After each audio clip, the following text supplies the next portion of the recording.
ఉన్నట్టు ఉంటుంది. జగన్ గారు వచ్చారుగా, రాజ్యభవనం ఒకటి ఉంటుంది. సంవత్సరానికి ఒకరు చచ్చిపోతున్నారంట. ఏం పని చేస్తుంది? శాపం. ధర్మశాస్త్ర సంబంధమైన క్రియలన్నీ చేయని వారందరూ ఏమంటారంట? శాపములకు లోనై ఉన్నారంట. ఆ శాపం నీ మీద పనిచేస్తుంది కాబట్టి ఒకప్పుడు పనిచేసింది. ఇప్పుడు క్రీస్తు కింద, ధర్మశాస్త్రం కింద నువ్వు లేవు.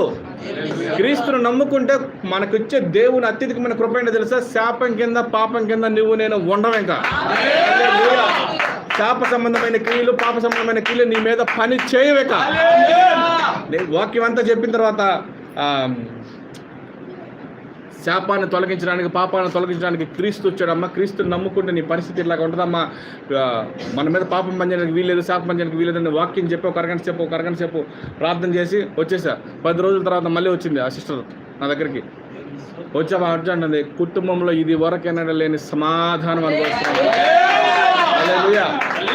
దేనివల్ల? శాపం మన మీద పని చేయదు. ఇప్పుడు ధర్మశాస్త్రం కింద నువ్వు లేవు కాబట్టి పాపం కానీ శాపం కానీ నీ మీద పని చేయడానికి వీలే.